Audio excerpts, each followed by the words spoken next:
যে শেখ হাসিনা হলো এটার জন্য সবচেয়ে বড় দায়ী, ঢাকা বিশ্ববিদ্যালয়কে মাদ্রাসা বানানোর জন্য। কারণ শেখ হাসিনা কৌমি জননী হওয়ার লোভে হোক বা ইচ্ছায় হোক, স্ব ইচ্ছায় হোক, ইন্টারমিডিয়েট পাস করে আমি যে ইংলিশ মিডিয়ামে বা বাংলা মিডিয়ামে পড়ে যে নাম্বার নিয়ে আমি ঢাকা ইউনিভার্সিটিতে ভর্তি হতে পারছি না, ঠিক আলিম পাস করে, দাখিল এবং আলিম পাস করে মাদ্রাসার সেই ছেলেটি এসে ভর্তি হয়ে যাচ্ছে আমার সামনে দিয়ে। কারণ হলো মাদ্রাসায় নম্বর পাওয়া যত সোজা, 90, 95, 99।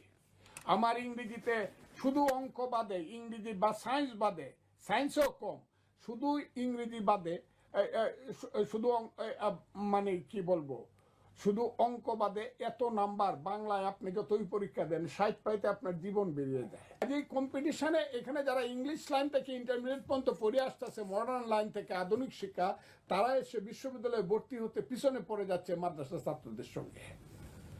যে কারণে মাদ্রাসা ছাত্ররা খুব ব্যাপক হারে ঢাকা বিশ্ববিদ্যালয়ে গত 10 বছরে ভর্তি হয়েছে। এমন একটা অবস্থা সৃষ্টি হয়েছে, মাদ্রাসা থেকে যাদের ব্যাকগ্রাউন্ড মাদ্রাসা, তারাই এখন ঢাকা বিশ্ববিদ্যালয়ে বেশি।